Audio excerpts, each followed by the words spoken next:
incentivize investment in the 4IR technologies. And if you don't do that, the world is going to actually isolate you. You will be excluded and become an irrelevant trading partner. So that's why the skills issue has become so critical, to deal with what they refer to as universal, meaningful connectivity. The spread of this continuously advancing technology and its takeover are inevitable, but whether we prepare ourselves adequately to be eloquent in partaking in this is up to us. Therefore, to address this challenge, the ICT industry, government, training partners, agencies, as well as the academia have come up with a number of digital skills initiatives. In 2020, the department developed the National Digital and Future Skills Strategy. The strategy is based on the comprehensive assessment of the digital skills gaps that exist in the country, as well as the digital skills that will be necessary to fully function in the future general work environment. As part of elevating significance of digital skill development, the department launched the Digital Skills Forum, which came after a conference we had on the 26th and 27th September in East London, where all stakeholders came together to respond to the challenge of the skills. India, where we visited, they produce no less than 560,000 ICT engineers every year. 560,000 ICT engineers every year. They export no less than 6 million skills to the world. Yet here at home, we pay no less than R1 billion to import skills work that could have been actually produced here at home. That has to turn around. Nemisa and others are going to lead us in that. The forum was established as a recommendation of National Digital and Future Skills Strategy, whose main objectives are to lead, oversee, and coordinate the implementation of National Digital Skills Program. On the artificial intelligence, this technology in addressing a socio-economic challenge is multifaceted and holds immense potential. In our country, where socio-economic disparities are deeply entrenched, AI and tech can be leveraged to drive meaningful change. By harnessing the power of data analytics, machine learning, and automation, AI can help identify and tackle the root causes of poverty, inequality, and unemployment. The department has, over the past 2 years, launched AI hubs across the country in collaboration with institutions of higher learning and South African Defence Force as a way of leveraging on the AI economic capabilities. The first AI hub was launched in the University of Joburg with particular focus on manufacturing, another at Tshwane University of Technology with focus on the automotive sector, on the Central University of Technology with focus on agriculture. And the latest one, AI hub, which recently focuses on defense and military capabilities, launched just here in the Western Cape a few weeks ago at a military academy in Saldanha. Distinguished guests, ladies and gentlemen, we acknowledge public-private partnership cannot be overemphasized enough, where the creation of digital framework policy is necessary. As government, we hold dear the need to, in the development process, make extensive consultation with stakeholders across the board. Such consultation include, among others, civil society, industry stakeholders, SMME representatives, other related interest groups, youth, and formation. I'm about to conclude. Thank you. Thank you for warning me. Thank you for warning. We acknowledge that there are opportunities to deepen this partnership, especially taking into consideration that government is not adequately capacitated with human and financial resources to discharge all its obligations. Thus, the significance of partnership. The formation of the Broadband Council and Presidential Commission on A4R was indicative of this fact. The implementation of next generation radio spectrum policy is also involving different stakeholders coordinated through NETLAC. We believe there is an opportunity to also develop frameworks that will enable the sharing of capacity and financial resources, not only to strengthen policy development, but to also support policy implementation. Conclusion. This gathering reminds us that we are not alone in the quest to lift Africa out of its sleep through digital technology. This gathering should encourage us to be individually inspired towards corporate mission. But in the same way, it should challenge us to see that despite our pockets of achievement, we have not reached the destination. Many more skills still look to us to be lifted out of the grips of poverty, to be positioned in space of opportunity. As I conclude, allow me to extend my warm appreciation and invite all of you to join hands in building technology-capacitated Africa that is globally competitive. Thank you for the opportunity.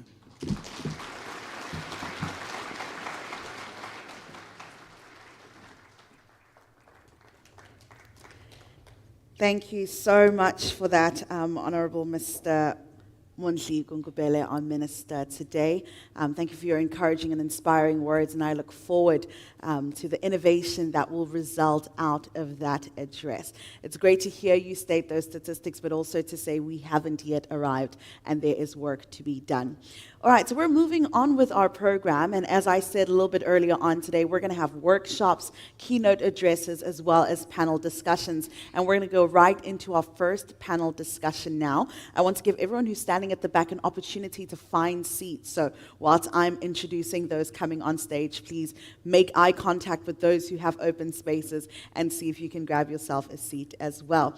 So I'm going to be handing over the moderator's mic to Nomahlubi, who is going to be moderating this panel. Now, the panel is based on our first mega trend, which is Connect Tech, and that's speaking about telecommunications and innovative accessibility. We're going to have a number of mega trends today, so stay tuned to find out which is happening. But first up, we've got telecommunications. Now, Nomahlubi is the acting Chief Technology Information Officer at Centec, so let's give her a round of applause as she comes on stage.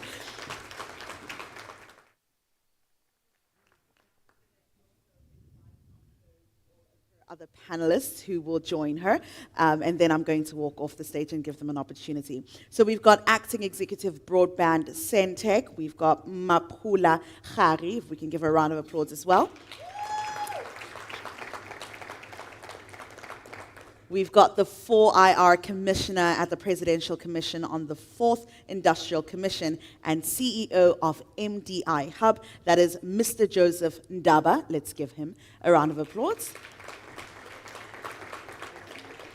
And last but certainly not least, we've got Peter Mafagana, acting CTO of Broadband in Fratco, as well as Ndumisa, who will also be joining us on stage. Without further ado, I hand over to you. Good morning. This is super exciting. 30 years of democracy. Drum roll, please. This is quite appreciative because some of us wouldn't be here.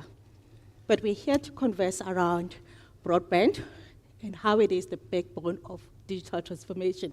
So I'm Nomahlubi Ogo, super excited to be here as they've been introduced with the beautiful Mapula Khari from Centec, and Joseph, our 4IR, our Peter Mafagane, and Dumisa Ngwenya, also from Centec. I'm going to be seated, but I'm quite excited that we'll be discussing the backbone of digital transformation. So where we stand is, from where we are, apologies, is that broadband is actually quite key in driving digital transformation, and also what does it mean from socio-economic impact. It's one thing to roll out the technologies, but it's another to say, are we impacting our organizations, our communities positively? Not only that, SA Connect, our Honorable Minister, Mondli Gungubele, has spoken on that, but we're gonna unpack with people on the ground. You know, you have your ministers, then you have those that actually get their hands dirty, which is Mapula, to discuss some of the use cases that they've deployed for SA Connect and what it means for our communities. And from Joseph's perspective, we'll talk about digital transformation. And from Peter, part of our partnership with Centec, how they're evolving and how 5G is actually, through that access, is actually converting our environment and changing our society. Dumisa Ngwenya, on the other hand, having been involved with key partners, will talk around how that broadband has been an enabler in terms of transformation within South Africa. Thank you so much, and thank you for having us. And a round of applause to our panelists. Thank you.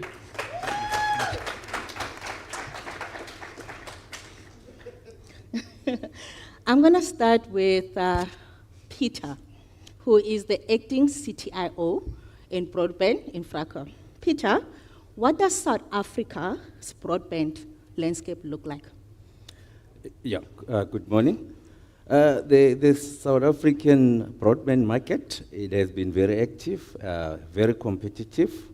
There has been, at high level, if you take a snapshot, we have seen increases in terms of accessibility, and the speeds have increased significantly.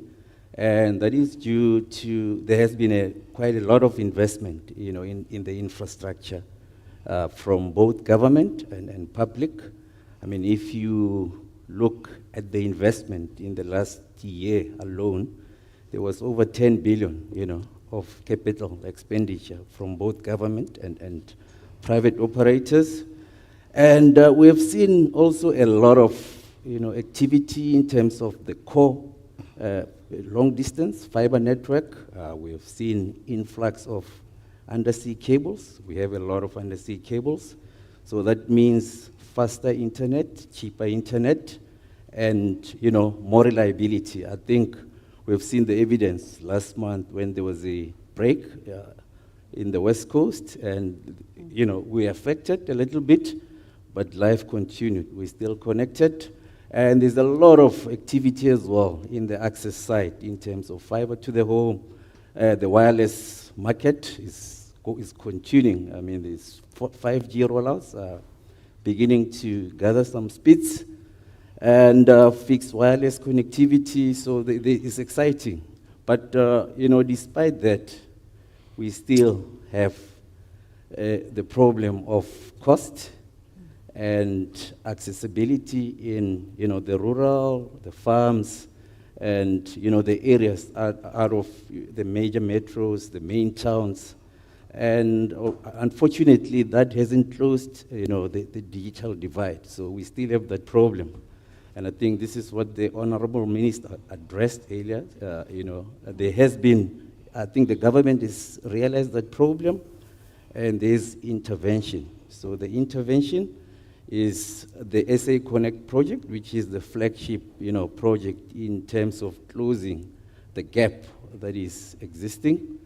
And it has been quite exciting in terms of the government, through its entities, Centec and Broadband Infraco and CETA, to really connect, that market. I mean, in the last year alone, we connected, we built over 4,000 Wi-Fi hotspots and actually activated that with internet. And that is a key achievement. And while doing that, we enabled, over 700,000 homes as well with internet. So people have, access to the internet. And in this current financial year, we're going to accelerate rapidly that project so that in the next 5 years, we can have over 5.8 million people connected to the internet and roll out over 30,000 Wi-Fi hotspots. So a lot of activity, exciting times. Yeah, looking forward to the future. Awesome. Thank you so much, Peter. And what I love about this is Peter is hands-on in terms of that implementation. What is key from that is that we are not just rolling out technology, we're impacting societies. And having said that, not just societies, we're bridging the digital divide.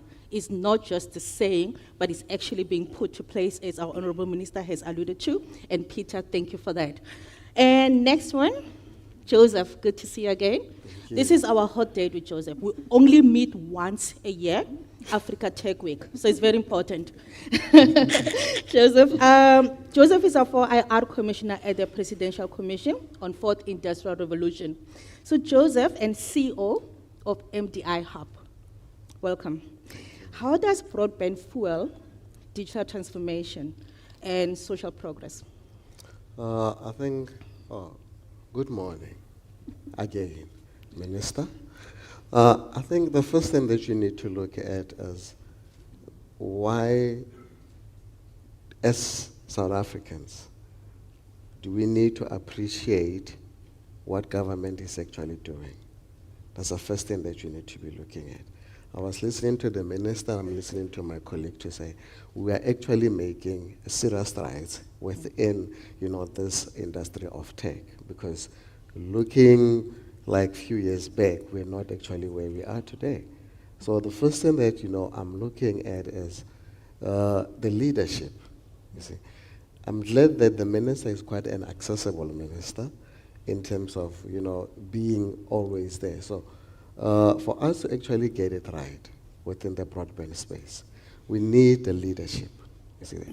The second thing is we need to start looking at the infrastructure itself, because it's one thing for us to sit here and talk about all this connectivity, broadband, but whenever you go to those areas where broadband is really needed, where it can actually change so many people's lives, we don't have actually the infrastructure that is sitting there. I am from one of the rural provinces, which is your Northwest Province. When you talk about broadband, it's like we are still battling just with that access that you actually spoke about. You see, so we need to start looking at that to say, for us to actually create this impact, we need to make sure that when you talk broadband, we are not only talking it in terms of metros, but we still need to look down to say, in provinces, especially your rural provinces, how much are we impacting in those provinces? Because that is where we actually need access to this internet. You see, those are some of the things that I need to touch base on, because without access to broadband, we're still going to have a problem of skills, which the minister is actually talking about. So we need to have this broadband across, all different provinces. Your Western Cape, your Limpopo, and the likes, if we need to drive this social impact. Thank you. No, thank you so much, Joseph. Round of applause, please. Yes, I think quite key is that when you bridge the digital divide, you're also reducing the income gap. If you're thinking long-term outcome-based, otherwise there will be revolts. And some of us who are middle income will be hugely impacted as well. So it should not be just for the underserved. It is for everyone. And thanks for touching on that, Joseph. Now to my colleague, and I'm quite biased, Mapula Kari from Centec. Mapula, our acting executive broadband at Centec. Welcome once again. For those who aren't familiar with it, our minister mentioned ASA Connect. Let's not assume everybody knows it. Please, can you tell us what does it do? And also, what social impact does it have for our country? Is it just in Eastern Cape, or are we touching all provinces to actually answer to what Joseph has raised? Thank you very much, Shubi, and good morning, everyone. So I think Minister spoke a little bit about SA Connect, but it's a government flagship broadband connectivity project, and really it's got aspirations of making sure that all communities and all citizens of this country and the government institutions are connected and have access to internet. And you would appreciate the fact that around 2021, just post-COVID, statistics are showing that in this country during the hard lockdown days, 3 million students were left without access to education. And that speaks a lot to a country that still needs to develop its economy.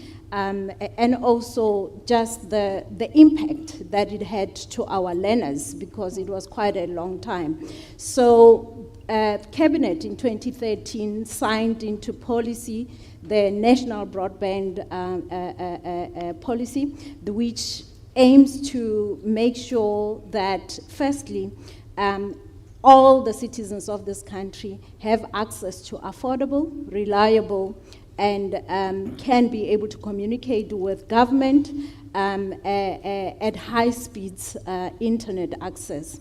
So the program started, by the way, already in 2018, led by our two SOCs, CETA and BBI, and 970 government institutions in the underserved areas were connected. So post-COVID, obviously, government accelerated this, and we moved to SA Connect 2. What an exciting world.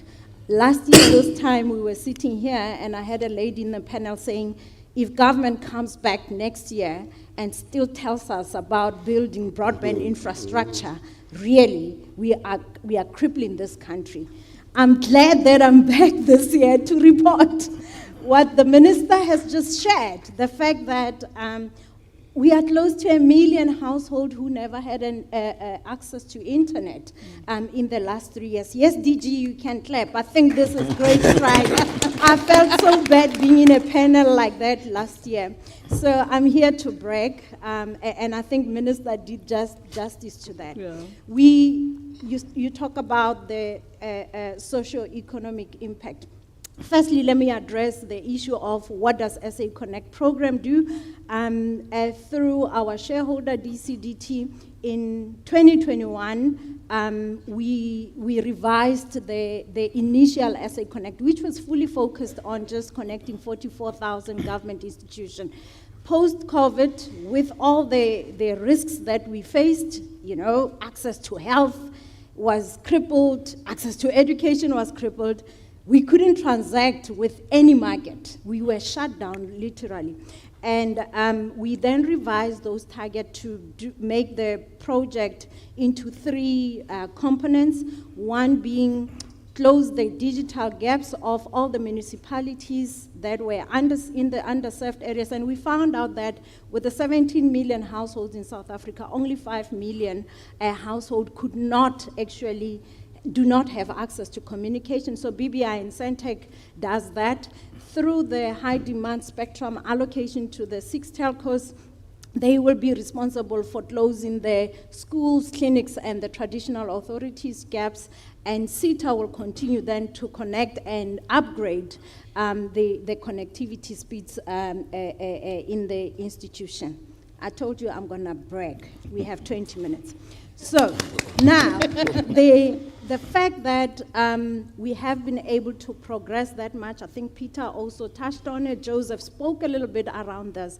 The great thing about the Department of Communication and Digital Technologies brought all its cluster.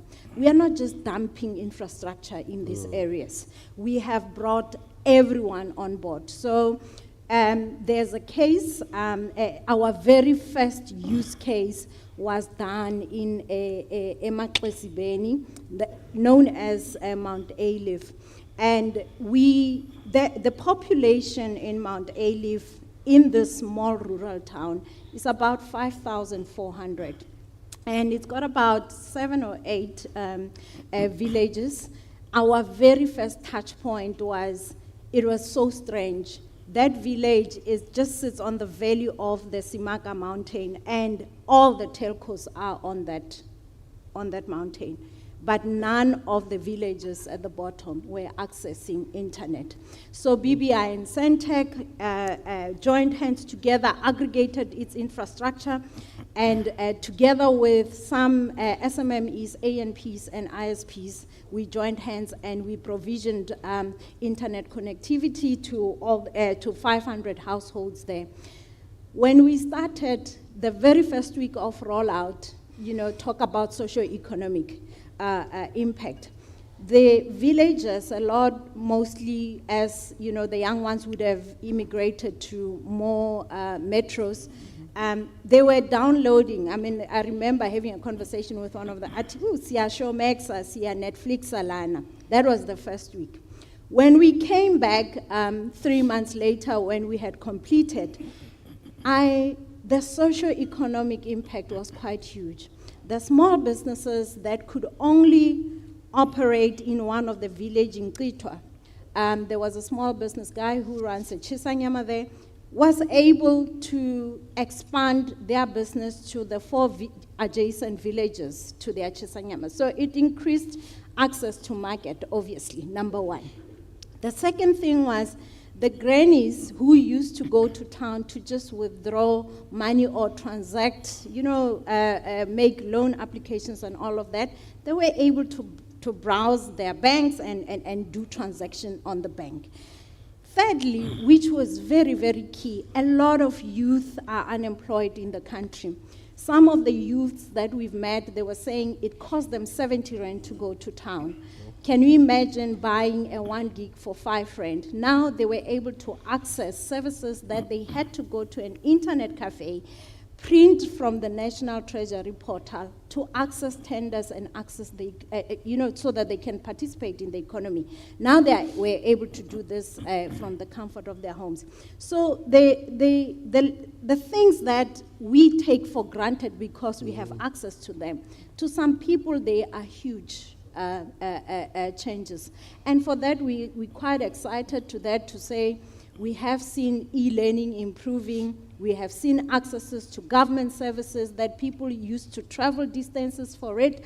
In fact, the villagers in Kitwa coined the term Ukuti Iya to Meka, hashtag Iya to Meka, because for something they used to spend 170 rand to access, they are now spending 5 rand to do, and they don't necessarily have to move to go and access it. Round of applause. I think that deserves a standing ovation, but let's leave it for another time. So please hook up with the team that's actually deploying this. This is for our country. Yeah. Well done on that, and you touched quite key. Iatumeka, hashtag, I'll check it out. Yeah. You touched on something quite key, partnership. We didn't go as Centec, you didn't go as BBI alone, there was partnership. And it's a good thing that in the panel, there was a lady that gave you the look, say, what are you doing about it? Because clearly something has to be done. We're not a talk show. Yeah. We need to implement. So, Babungwenya, super biased, Dumisa, our head of research and innovation, our 5G guru, can you talk to us about what this 5G is? Last time I checked, when it was being deployed, they were going to spray stuff through the air, we might die, then COVID happened. So please explain. And also, can you touch on partnership? What types of partnership do we need? Is it just a government drive? Do we need partnership? Are they relevant? And how will they transform our economy? Thanks, Nomatlubi and colleagues. It's always difficult to know where to start when we are talking about 5G. And one of the reasons that 5G alone is not a solution. In order to actually get a proper solution, you have a number of technologies that come together. Centec realized that quite early. So in the portfolio of 5G and emerging technologies, we have got 5G, we have created capacity and developed capacity for 5G, but also cloud computing, artificial intelligence, and data analytics, and IoT, and all the 4IR technologies. The main drive for Centec in these emerging technologies is developmental, is ensuring that the unconnected can be connected, is also focusing on underserved areas.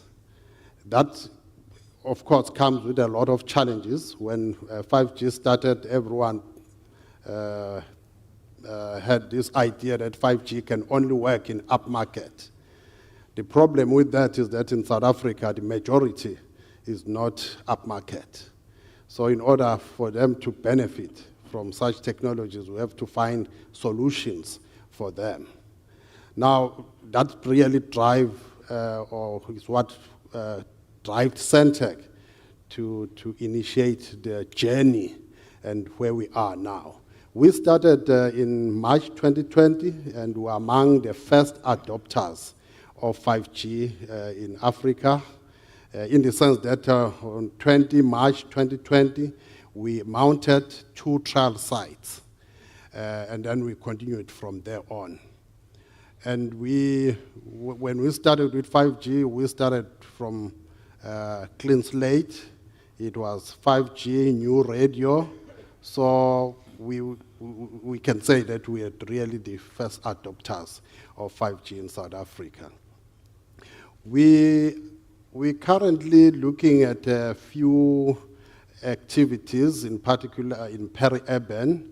We are looking at Mpumalanga, Secunda. We've got a site which we want to make a first reference site for smart city that uses 5G, that uses data analytics, that uses IoT, that uses artificial intelligence, that uses edge computing. So we are looking at 500 households that we're going to start with, and then we're going to extend it to 5,000 households. So the idea is that we can showcase that 5G and emerging technologies can be deployed in peri-urban. That's the first aspect of what we are doing from a developmental aspect of agenda. The second aspect, we are implementing a Centec Academy that the CEO spoke about. And the idea, again, is to say that as these emerging technologies, we are deploying the technologies, we also ensure that our people are also trained appropriately. Again, we are combining all the different types of technologies, 5G, artificial intelligence, machine learning, cloud computing, to ensure that everyone we can take along everyone along the journey. Now, so we're really inviting everyone to join us in this journey, but also to ensure that we don't make it simply a technology for those who already have, but also a technology for the underserviced. The question is that what has slowed down Centec? Why Centec has not moved so quickly if we started in 2020? I think it's very important that we talk about that now with different partners and stakeholders being around. It's mainly the spectrum. For the department, from a policy perspective and regulatory, Centec doesn't have enough spectrum to deploy 5G. What we have done now, we've partnered with SMMEs and who already have a spectrum, just to make sure that we can start off to assist the communities. We have also partnered with the OEMs, the major OEMs. I'm not going to mention their names, but you all know those major OEMs, just to ensure that as we deploy the technology, we are not just doing it as Centec alone, but we go with OEMs. We have also partnered with the 8 universities and academic institutions, and the idea is to advance, not just to buy the technology or import the technology, but also to ensure that we can advance the technology and contribute internationally, but also ensure that we are creating technologies that are relevant to South Africans. So that's about what we're doing around 5G. You asked the question, what is 5G? Really, 5G is a revolutionary technology that is expected to change the landscape in telecommunications, that is expected to combine all the technologies that we know. We normally think of 5G as a separate from fiber and other technologies, and Wi-Fi. But without those technologies, 5G becomes not meaningful. You need fiber, high-capacity fiber. You need high-capacity Wi-Fi to connect 5G so that it becomes more meaningful. Yeah, thank you so much, Mr. Ngwenya. I think having spoken on that, our Honourable Minister spoke connectivity, connectivity, connectivity, but getting the skills for the right people to be enabled is key. And as Joseph said, the leadership is quite key. And I think it's quite impactful and quite interesting that we spoke around this last year, and now we're talking actually tangible use cases, which is quite great. So having said that, I would actually want to ask questions from our attendees. If anyone has any question that they want to actually bring up to the panelists.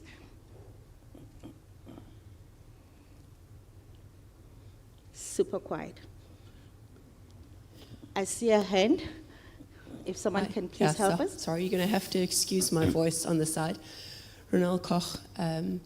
Sorry, I'm sitting here and I hear all of these use case scenarios and it all sounds great and many applause, but I don't think it's good enough. We have 60 million South Africans and I'm hearing about 5,000 households. That's not good enough. And I want to know what is actually being done to reach every single South African in this country, because only by reaching every single South African are we going to make a tangible change and equip our children for the future. It feels as though we're looking at a car and like, how can we make the car go faster? But meanwhile, there's a jet directly next to the car and we're ignoring the jet. And my question is, why are we not exploring everything? For example, Starlink wants to come and we're banning them. There are satellite operators that want to help. Fiber, in my view, is not necessarily the answer. And what are we doing to harness every single technology that is out there in order to really deliver transformative change to every single South African? All right, thank you so much. I'm going to take one more question, and we will then answer the question, what are we doing? Is 5,000 enough? And I'm going to also ask that question, not just for government, but to private sector as well. What are we doing? Do we have another question? Can you take last question, please? I see a hand over here. Hi, sorry. Earl Joseph, the Digital African. Just a quick question as to, it's actually slightly different to the question before, is why are we not using ubiquitous legacy technology to help migrate people who are currently on the old digital platforms like SS7 and the GSM network, and recognize that we can start building back-end applications on the old legacy technology and then migrate people across in terms of what they can access. We have some of the best USSD SMS application development in the world, and yet we are focusing very heavily on what some sort of global north type technologies, while we have ubiquitousness and current coverage with high usage and low access problems. So yeah, the question is, why are we not investing in those types of technologies while we migrate, instead of waiting 3, 4, 5, 10 years before we can catch up with the rest of the world? Thank you so much. That is a two question. First question, sorry, due to time, I'll have to limit it to two. I'm going to ask our panelists, Centec BBI, except Mr. Ngwenya, just 5,000, 5. Please, let's speak South Africa. No, can I correct? I think we were just sharing the use cases when we started, and I think Peter and the minister spoke to 749,000 households that are already enabled with internet access. 5,000 is a public Wi-Fi hotspot, and you would know the capacity that a Wi-Fi hotspot can take, particularly within the radius of the households around that. So if you do the math, you will see that we've made quite great progress. And I think the second part of the lady's question around fiber access to those very remote areas. In fact, you'll be surprised that one of our sister company already covers most of this municipality, 94% of the municipalities with fiber. But the main issue here is data costs, because you would appreciate the fact that going to those remote areas is quite very expensive for any telco to provide those services. But also on the demand side, those are low-income households, so access was a problem. You speak about why not use satellite. I can brag again. I think out of just this year, we have been able to provide the communities through satellite, and we've rolled this out in Northern Cape, where the terrain is not good enough anyway to reach with terrestrial network. And we've used satellite also in, it was in the Francis Bard, we've also used it in Eastern Cape. I just forgot the name of the place, but meet me during break, I will remember the name. Also in Kangala and Pumalanga, a lot of households were connected through satellite. But you would appreciate the fact that satellite doesn't provide the right high speeds, right? And consumptions in those areas goes up quite quickly. I mean, I can attest to the fact that we started providing 5 meg to households. Within 2 weeks, they start consuming above 21 gigs. And it's exactly that which we were speaking about. You know, technology bridges the gap of distance in terms of transactions, access to information, and interacting with global markets. So we are using satellite with all its limitations because of some of these topologies that are not really fit to meet with other technologies. I think I'll let Peter speak to the second question of you. So Mapula is taking over my Oh, job. my apologies. Can somebody please deal with that? I'm sorry, Peter, but because we're limited on time, can we just take the question raised for Joseph Ndaba in terms of other technologies in South Africa that we should be leveraging off? Yeah, I think, you know, I need to touch base on the Starlink first. You know, it's one thing for us to see what the West is doing and want to bring it to the country because it's implemented everywhere. We are looking at what is that which we can do as South Africans.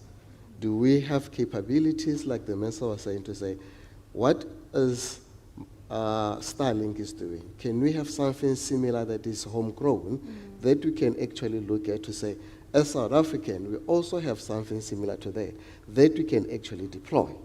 You know, hence I actually wanted to say, let's bring it back home.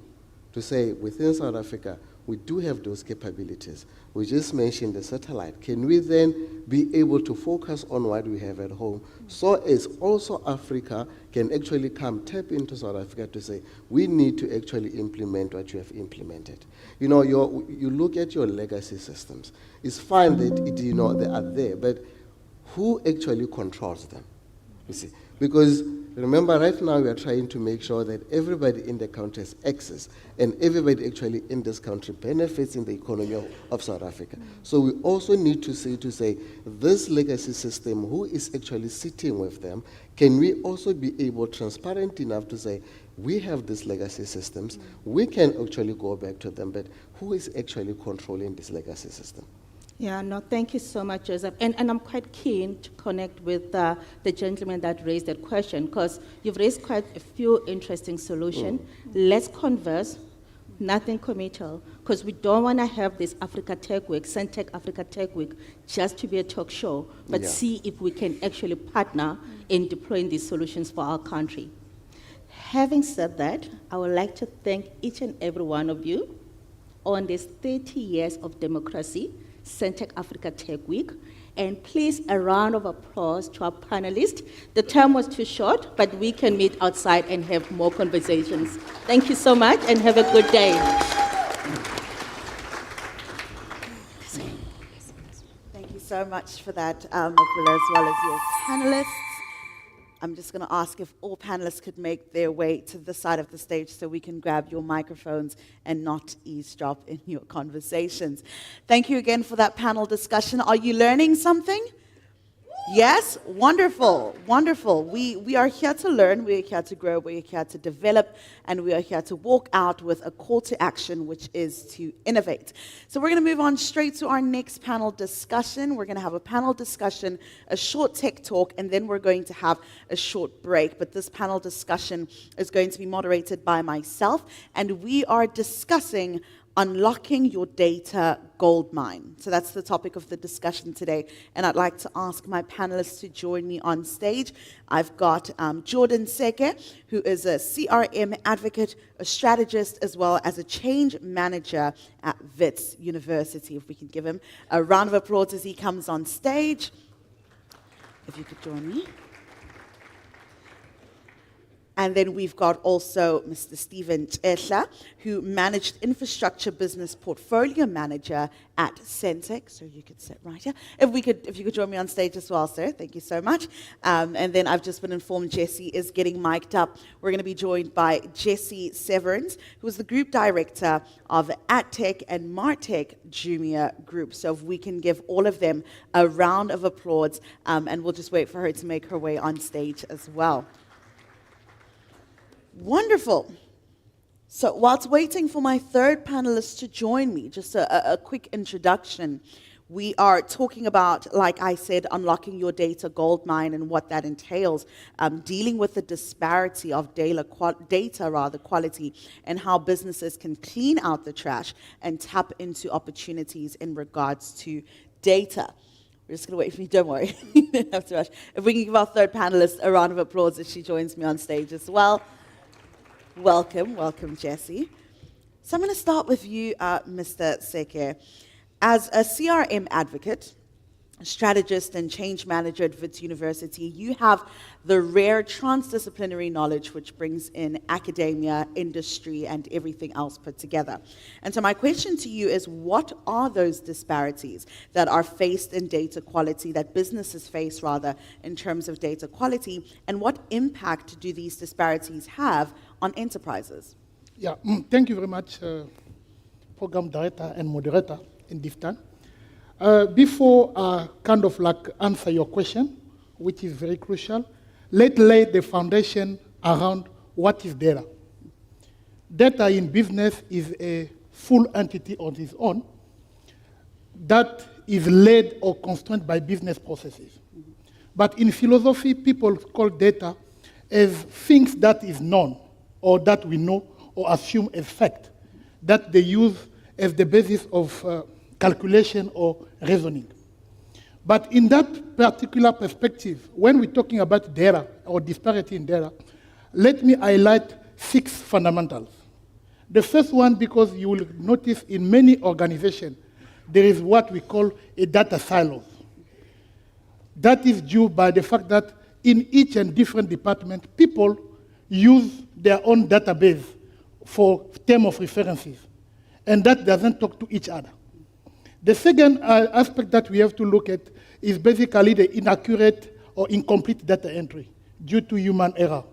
All the time, people may do some typos, and then it creates an error and disparity. The third aspect that I have to talk about is more about the data integration issue. Because as a business, we collect data from different places. But for us to make it as a single ecosystem, it becomes very challenging. The fourth one is about the old infrastructure. Bankers understand this language very well because the old data structure does not speak with the new data structure, and then it creates a big mess. The fifth one is around data, the lack of data governance in organization. And the sixth one, not least, is about the monitoring of data. But the impact really on those disparities goes beyond losing even the business opportunity for some organization, customer dissatisfaction, due to the fact that I'm Mr. Seke, and you will hear someone wanting to say something to me, calling me Mrs., addressing me as Mrs. And that is quite an insult. If I'm a customer, I'm a valuable customer, you have to address me properly. And those are caused by the data disparity in the organization. And also in terms of making a very calculated and good decision. If your data are not correct, trust me, you'll be in a serious mess. Yeah. So that is where I can end, and we're going to talk about it later on. Great. Thank you so much for that introduction. You've told us the problem, you've told us the impact that it has, and now I'm going to come over to you, Stephen, and ask about the role that data centers can play in bridging this gap and addressing these inequalities. I think we have quite a lot of different data centers, and people might not be aware of what purpose or what role they play. So what is the role of these data centers? Yeah, thank you very much, Program Director. I think it's very important to, maybe at the high level, just to highlight what data center purpose is. Data centers provide access open access and or shared access to communication, shared access to data. And we have seen, when you look at South Africa has become a gateway for data and data centers for Africa. Most of the data centers have been built in South Africa. And the main purpose to that is to ensure that the issue of latency, it's actually reduced. The access to that content or platforms, and when you look at it, a number of platforms is being brought into South Africa through those data centers. However, when we spoke, I think the previous panel spoke about mostly connectivity. And when you look at South Africa, the minister also highlighted that when you look at the informal settlement, most of the people in the sort of informal settlement come closer to the urban areas because they want to access data. And when you go to rural areas, there's challenges in terms of connectivity. But as we deal with connectivity, people consume data. That's the center of making sure that we have connectivity. So moving the data centers closer to the communities is very, very, very critical. But there's challenges, and most of those challenges, when you look at them, is we can't shy away from the fact that organizations look to profitability and sustainability as they implement. And when you look at the gap where we have data access or access to connectivity, is mostly in the rural areas. And for us to be able to penetrate those rural areas, we also have to highlight the challenges that are there. Some of the challenges are that there's a number of data centers or DR centers that are now white elephants. When you look at the previous, what has happened previously, a number of organizations had those buildings, but they are not being used at the moment. When you look at the CSI programs, especially those that are coming with data center operators, are disengaged because some of them are used for private. They are not consolidated into one. So then it becomes then very important to deal with the issue that we've seen during COVID, where most in the rural areas were able to access healthcare, we're able to access education. That gap has showed us that the rural areas, it's actually the area that we're supposed to focus on. So moving those data centers into those areas is very critical. And when you look at what we have done as Centec was to actually repurpose ourselves in such a way that we now focus into different areas. There's a part that focuses on broadband. My previous colleague who was here spoke about broadband. There's a part that focuses on satellite. There's a part that focuses on media, which is focusing on our broadcasting area. But there's this part that is also critical that we've brought in that focus on data centers and tower connectivities. Because we realize that it's very important that we start repurposing as we move out of the analog. We repurpose our buildings into data centers so that we get closer to the communities, and we continue to bridge that gap. But we also very critical that the collaboration between private and public partnership gets there. And we continue to open for everyone to come and partner with us. We're working in collaboration with a number of government entities to ensure that we're now pushing these data centers closer. So the only way that we can close this gap is when we get closer to these communities and ensure that data is easily accessed. Thank you very much. Thank you so much for that. That's Centec inviting us and letting us know that they are open for collaborations as we tackle this big data problem that we have. Now I'm going to come over to you, Jesse, Group Director of AdTech and MarTech as well in the Jumia Group. Now, I know that Jordan earlier mentioned the effect that just changing or using the wrong title, what effect that can have on a customer. And my question to you is more on customer relationship management. What is the role of data in customer relationship management? So I think customer relationship management shouldn't be seen as like a marketing or re-engagement channel, right? You have to look at it holistically. If you're a customer, you want to be addressed in a way that's convenient to you, right? So people do get offended when a wrong title is used, or people feel like they're getting spammed if you don't have the right data set behind it, right? So this is the same concept for customer service and marketing alike. Like, both of those departments will have to use extensive data to know that whatever they're communicating is actually relevant to their users, right? So if you don't have that data and you don't understand your customers, you're not going to get there. So to elaborate on that a little bit further, right? It's like in marketing, people react better to messages that are relevant to them, but you even have to take it back a notch and kind of think, okay, what is relevancy, right? And I mean, this is very different depending on the industry you're in. So to give an example, someone could be in the market to purchase a specific product. So as a result, you're going to re-engage them about this product, right? But at the same time, imagine how bad your customer experience would be if you're calling your bank that you've been with for 10 years and suddenly they forgot you were married.